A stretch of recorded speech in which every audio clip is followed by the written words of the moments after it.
കുരുക്ഷേത്ര യുദ്ധത്തിന്റെ 10-ാം ദിവസം.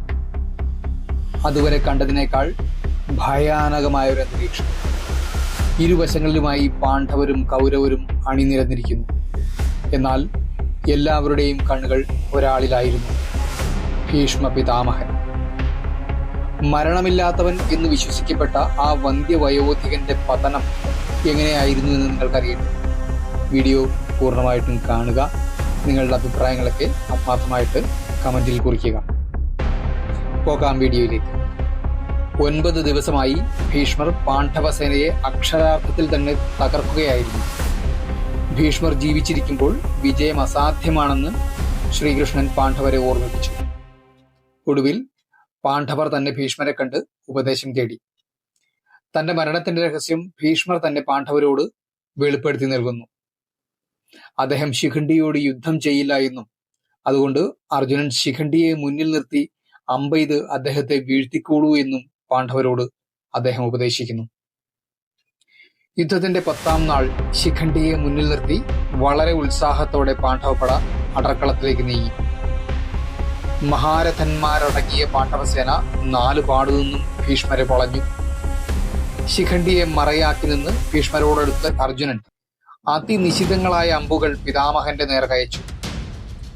താൻ എടുക്കുന്ന ഓരോ വില്ലും അർജുനൻ മൂർച്ചയുള്ള ശരത്താൽ അറുത്തു വീഴ്ത്തുന്നത് കണ്ട ഭീഷ്മർ ക്രോധത്തോടെ ചിന്തിച്ചു, ഒറ്റ വില്ലുകൊണ്ട് പാണ്ഡവന്മാരെ മുഴുവൻ മുടിക്കുവാൻ എനിക്ക് കഴിഞ്ഞേക്കാം.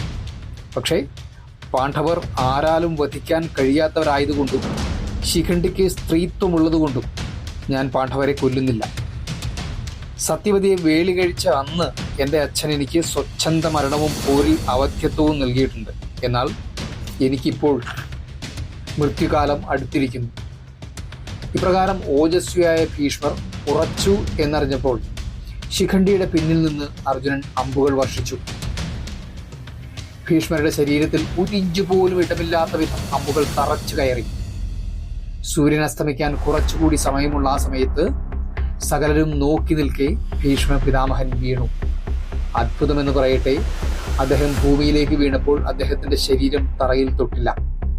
കാരണം ദേഹമാസകലം ശരജാലം കുത്തിത്തറച്ചു നിൽക്കുകയായിരുന്നു. അദ്ദേഹം വീണത് ദക്ഷിണായന കാലത്തിലാണെന്നെങ്കിലും ഉത്തരായണ കാലം വരെ മരണം കാത്തുകിട്ടുന്നു. ഗംഗാപുത്രൻ വീണതിൽ ദുഃഖിച്ച് പാണ്ഡവ കൗരവ സൈന്യങ്ങൾ ആയുധങ്ങൾ താഴെ വച്ചു. ഇരുകൂട്ടരും അന്നത്തേക്ക് യുദ്ധം അവസാനിപ്പിച്ചു. ദേവന്മാർ ബ്രഹ്മാവിനെ എന്ന വിധം എല്ലാവരും ആ മഹാനെ ഉപാസിച്ചു. ഭീഷ്മരെ ചെന്ന് അവർ കണ്ടു. പാണ്ഡവന്മാരും കുരുക്കളും അഭിവാദ്യം ചെയ്തു നിന്നു. തന്റെ മുന്നിൽ കുമ്പിട്ട് നിൽക്കുന്ന പാണ്ഡവന്മാരോടായി ഭീഷ്മർ പറഞ്ഞു, ഹേ മഹാന്മാരെ, നിങ്ങൾക്ക് സ്വാഗതം. ദേവതുല്യന്മാരെ, നിങ്ങളെ കണ്ട് ഞാൻ സന്തോഷിക്കുന്നു. ഇത്രയും പറഞ്ഞപ്പോഴേക്കും അദ്ദേഹത്തിന്റെ തല കീഴ്പോട്ടേക്ക് തൂങ്ങിപ്പോയി. ഉടനെ അദ്ദേഹം പറഞ്ഞു, എന്റെ തല വല്ലാതെ തൂങ്ങുന്നു, ഉപാധാനം തന്നാലും. അപ്പോൾ രാജാക്കന്മാർ മൃദുവായതും ഭംഗിയുള്ളതും മെച്ചപ്പെട്ടതുമായ നല്ല തലയിണകൾ വരുത്തി നൽകി. ഇത് കണ്ട് ഭീഷ്മർ ചിരിച്ചുകൊണ്ട് പറഞ്ഞു, ഇതൊന്നും വീരശയ്യയ്ക്ക് ചേർന്നതല്ല. എന്നിട്ട് ജിഷ്ണുവിനെ നോക്കി പറഞ്ഞു, ഹേ ധനഞ്ജയ മഹാബാഹോ, ഉണ്ണി, നീ കാണുന്നില്ലേ എന്റെ തല തൂങ്ങുന്നത്? നീ ഇപ്പോൾ ഉചിതമായ ഒരു ഉപാധാനം തരൂ. ഇത് കേട്ടയുടനെ വില്ലു കുലച്ച് പിതാമഹനെ കൈകൂപ്പി കണ്ണിൽ നിറഞ്ഞ കണ്ണീരോടെ അർജുനൻ പറഞ്ഞു, സർവശസ്ത്രധരോത്തമനായ കുരുശ്രേഷ്ഠ, ഭവാൻ കൽപ്പിച്ചാലും ഞാൻ അങ്ങയുടെ ദാസനാണ്. പിതാമഹ, അങ്ങേക്ക് വേണ്ടത് എന്തെന്ന് കൽപ്പിച്ചാലും. ഭീഷ്മർ പറഞ്ഞു, കുരുശ്രേഷ്ഠ, ഫൽഗുന, ഉണ്ണി, എന്റെ തല തൂങ്ങുന്നത് നീ കാണുന്നില്ലേ? എനിക്ക് തക്കതായ ഒരു ഉപാധാനം നീ തരൂ. എന്റെ ശയനത്തിന് സദൃശ്യമായ ഉപാധാനം നൽകുക. നീ സർവ്വ വില്ലാളികളിലും വെച്ച് സമർത്ഥനാണ്, ക്ഷത്രിയധർമ്മം അറിയുന്നവനുമാണ്, ബുദ്ധിയും സത്വഗുണവും ചേർന്നവനുമാണ്. അങ്ങയുടെ ആഗ്രഹം പോലെ തന്നെ ആകാമെന്ന് പറഞ്ഞുകൊണ്ട് വേണ്ടത് എന്തെന്ന് മനസ്സിലുറപ്പിച്ച് ഗാന്ധീവം കയ്യിലെടുത്ത് മന്ത്രിച്ച് മൂർച്ച കൂടിയ ശരങ്ങളെടുത്ത് മഹാത്മാവായ ഭാരത മഹാരഥന്റെ ഇച്ഛയറിഞ്ഞ് ഊക്കേറിയ കൂർത്ത 3 ശരങ്ങൾ കൊണ്ട് പിതാമഹന്റെ ശിരസിനെ താങ്ങി നിർത്തിയ അർജുനൻ.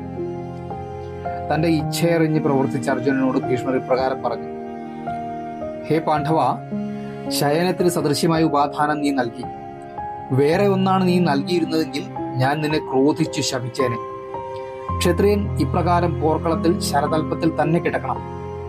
ഇത്രയും പറഞ്ഞ ശേഷം കൗരവരോടായി അദ്ദേഹം പറഞ്ഞു, നിങ്ങൾ കാണുവിൻ, പാണ്ഡവൻ എനിക്ക് തന്ന ഉപാധാനം. ഞാൻ ഈ ശയ്യയിൽ ആദിത്യൻ ഉത്തരായണത്തിലേക്ക് തിരിയുന്നത് വരെ കിടക്കും. ഇങ്ങനെ ഈ ശരശതങ്ങളിൽ കിടന്നുകൊണ്ട് ഞാൻ അർക്കനെ ഉപാസിക്കട്ടെ. ഹേ രാജാക്കന്മാരെ, നിങ്ങൾ യുദ്ധം മതിയാക്കുവിൻ, പരസ്പരമുള്ള വൈരം ഉപേക്ഷിക്കുവിൻ. ശരതൽപ്പത്തിൽ വീണ എനിക്ക് ഈ വൈദ്യ ശുശ്രൂഷ ധർമ്മമല്ല. ഈ ശരങ്ങളെല്ലാം കൂട്ടി എന്നെ ചിതയിൽ യഥാകാലം വയ്ക്കണം നിങ്ങൾ. ഇത് കേട്ട ദുര്യോധനൻ ഭീഷ്മരെ നോക്കാനായി താൻ വിളിച്ചു കൊണ്ടുവന്ന വൈദ്യനെ യോഗ്യത പോലെ പൂജിച്ചു വിട്ടയച്ചു. പിറ്റേ ദിവസം പ്രഭാതത്തിൽ പാണ്ഡവരും കൗരവരും പിതാമഹന്റെ സമീപത്തെത്തി. വീരശയ്യയിൽ വീണ ക്ഷത്രിയ വീരനെ എല്ലാവരും അഭിവാദ്യം ചെയ്ത് ചുറ്റും നിന്നു. അവരെല്ലാം ഭീഷ്മന്റെ ചുറ്റും നിന്നപ്പോൾ അദ്ദേഹം ജ്യോതിസുകളാൽ ചുറ്റപ്പെട്ട അർക്കനെ പോലെ ശോഭിച്ചു.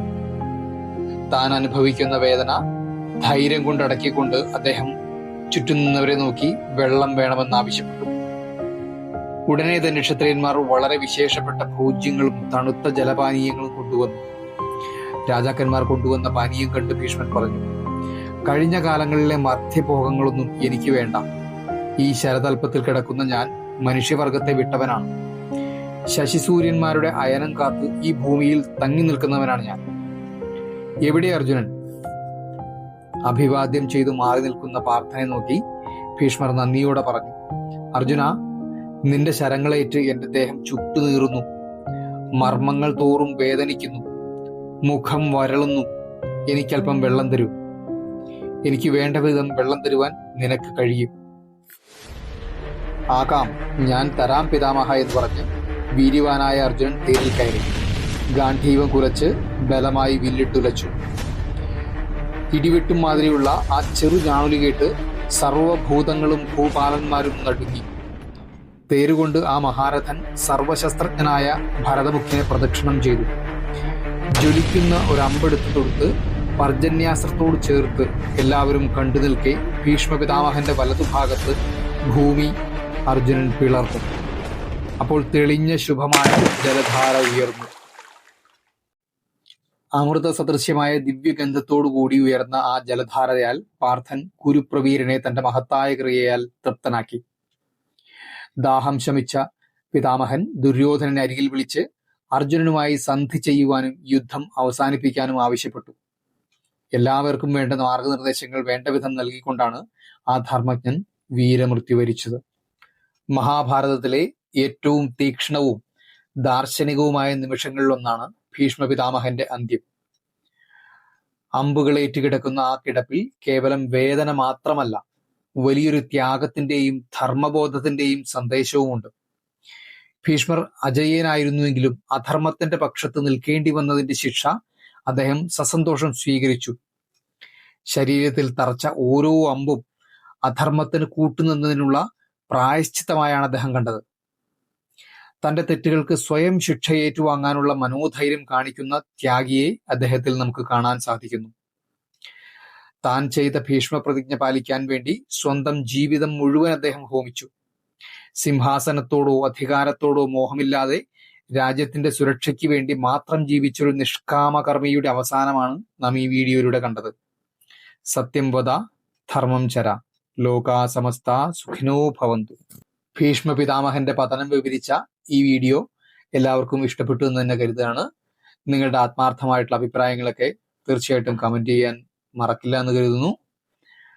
വരുന്ന വീഡിയോകൾ നമുക്ക് കണ്ടുകൊണ്ടേയിരിക്കാം. മഹാഭാരത കഥകൾ കേട്ടുകൊണ്ടേയിരിക്കാം. ഒരിക്കൽ കൂടി നമസ്കാരം.